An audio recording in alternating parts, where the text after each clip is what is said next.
Telangana CM Revanth Reddy ఢిల్లీకి చేరుకున్నారు. కాంగ్రెస్ పెద్దలను రేవంత్ రెడ్డి కలిసే అవకాశం ఉంది. ఇక మంత్రివర్గ విస్తరణ, నామినేటెడ్ పోస్టుల భర్తీపైన చర్చించే ఛాన్స్ ఉంది. ఇక ఇప్పటికే పలుమార్లు రేవంత్ రెడ్డి ఢిల్లీ వెళ్లారు. అయితే మంత్రివర్గ విస్తరణపైన ఉత్కంఠ కొనసాగుతోంది. ఇక నిజానికి గత 2 నెలలుగా కేబినెట్ విస్తరణపైన చర్చ జరుగుతోంది. కానీ కసరత్తు పూర్తి కాలేదు.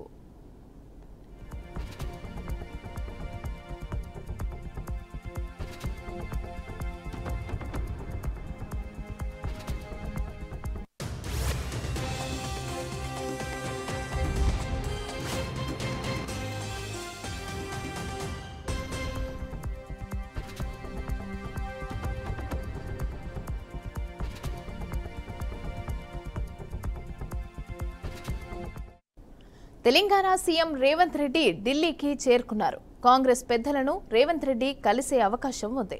మంత్రివర్గ విస్తరణ, నామినేటెడ్ పోస్టుల భర్తీపైన చర్చించే ఛాన్స్ ఉంది. ఇప్పటికే పలుమార్లు రేవంత్ రెడ్డి ఢిల్లీ వెళ్లారు. అయితే మంత్రివర్గ విస్తరణపైన ఉత్కంఠ కొనసాగుతోంది.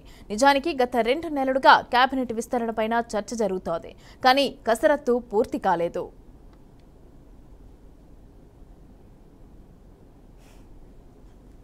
రెడ్డికి ఇదే అంశానికి సంబంధించి పూర్తి డీటెయిల్స్ మా ఇన్పుట్ ఎడిటర్ రాజమౌళి అందిస్తారు.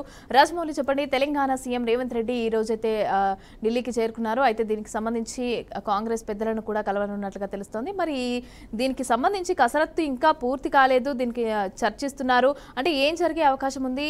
ఏ విధమైనటువంటి రిజల్ట్ ఉండే అవకాశం ఉంది ఈ చర్చలకు సంబంధించి?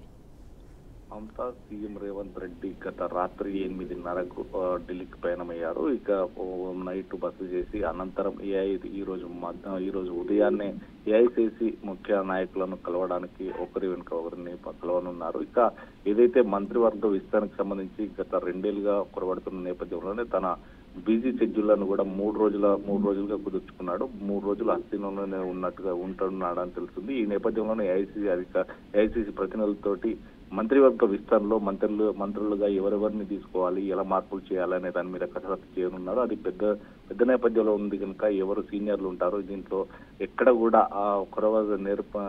కొరవడకుండా ప్రతి ఒక్కరిని సందేహపరిచే విధంగా ఈ రోజంతా కూడా బిజీ గడపనున్నారు. ఇక ఇదే నేపథ్యంలోనే ఎక్కడైతే నామినేటెడ్ పోస్టుల భర్తీ, తెలంగాణలో ఇప్పటికే నామినేటెడ్ పోస్టుల భర్తీ క్లియరెన్స్ గా చేయాలంటే సీనియర్లు ఉంటారు, చాలా మంది జిల్లా లోపల ఉన్న నాయకులు ఉంటారు, ఎంతో కష్టపడ్డ వాళ్ళు ఉంటారు. కాబట్టి వారందరినీ కూడా ఒక తాట తీసుకురావడానికి 3 పేజీల పేర్లను కూడా తీసుకుని వెళ్ళినట్టుగా తెలుస్తుంది. ఇక ఆమోదం తెలపడానికి తరవై ఉంది. ఇదే నేపథ్యంలోనే ఈ రోజు మరికొద్ది క్షేపట్లో కూడా ఐటీ మినిస్టర్ శ్రీధర్ బాబు గారు కూడా ఢిల్లీ చేరున్నారు. ఇదే నేపథ్యంలోనే ఫ్యాక్షన్ కంపెనీ, ఐపీఎల్ కంపెనీలతో ఒప్పందాలు చేసుకున్నారు. ఇవంతా కూడా ఈ రోజు సాయంత్రం వరకు కుదరకుంటే రేపు కూడా వీరి అధ్యక్షతన జరిగే మీటింగ్ లో ఉంటాయని తెలుస్తుంది. ఇక మొత్తం మీద తెలంగాణ లోపల పెట్టుబడులకు సంబంధించి ఇక విదేశీ పర్యటన ముగించుకొచ్చిన తర్వాత ఈ 3టిని కూడా తీసుకురానున్నారు. ఇక ఏఐసిసి సంబంధించిన అధికారులను కలుగున్నారు. ఈ నేపథ్యంలోనే రాహుల్ గాంధీని కూడా రైతు భరోసా యాత్రకు సంబంధించి చేసినప్పటికీ వరంగల్లో పెట్టబోయే భారీ బహిరంగ సభకు కూడా తను రావాలని కోరడం జరుగుతుంది. ఈ నేపథ్యంలోనే వరంగల్లో భారీ బహిరంగ సభకు కూడా తను ఆహ్వానిస్తూ కూడా తెలుస్తుంది.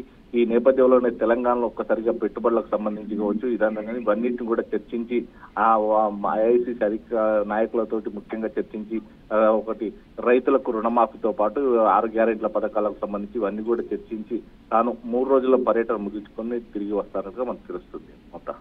Right, thank you Rajamouli.